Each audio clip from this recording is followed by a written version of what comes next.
लातूरच्या महापौर पदासाठी उमेदवारी अर्ज आता दाखल झालेले आहेत। जयश्री सोनकांबळे यांचा महापौर पदासाठी अर्ज आलाय। स्नेहल उडगेंनी उपमहापौर पदासाठी अर्ज केलाय आणि 9 फेब्रुवारीला सर्वसाधारण सभेमध्ये निवड होणार आहे। लातूर महानगरपालिकेच्या महापौर पदासाठी जयश्री सोनकांबळे तर उपमहापौर पदासाठी स्नेहल उडगेंनी उमेदवारी अर्ज दाखल केलाय। यावेळी काँग्रेसच्या सर्व नगरसेवकांनी महानगरपालिकेत उपस्थित राहून उमेदवारी अर्ज दाखल केला। त्यावेळी महापौर पदावर जयश्री सोनकांबळे यांच्या नावावर शिक्कामोर्तब झाल्याचं आता स्पष्ट झालेलं आहे। तर अधिकृत निवड येत्या 9 फेब्रुवारीला होणाऱ्या विशेष सर्वसाधारण सभेत केली जाईल।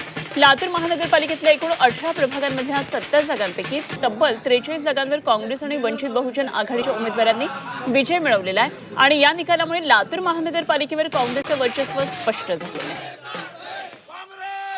सुरक्षेसाठी माझ्यासाठी पूर्ण शहरामध्ये सीसीटीव्ही कॅमेरे बसवले जातील। सुरक्षा कशी राहील, शहरामध्ये रस्ता स्वच्छता, कचरा, नाली, रोड, रस्ते, लाईट, हे सगळ्या गोष्टीला मी सहकार्य देईन आणि प्राधान्य देईन आणि जी शहरामध्ये कोंडी होत आहे रस्त्याला ट्रॅफिक त्याच्यावर बी मी काम करण्याचा प्रयत्न करेन।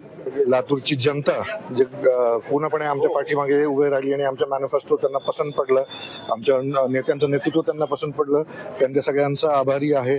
राहिला प्रश्न उपमहापौर पदाची संधी मिळण्याबाबत, त्याबाबत तर आम्ही त्या विचाराने त्या अनुषंगाने काही विचारही केलेला नव्हता। पक्षाने जी संधी दिली आम्ही त्या संधीचं सोनं करू एवढं मात्र मी तुम्हाला या प्रसंगी सांगतो। काय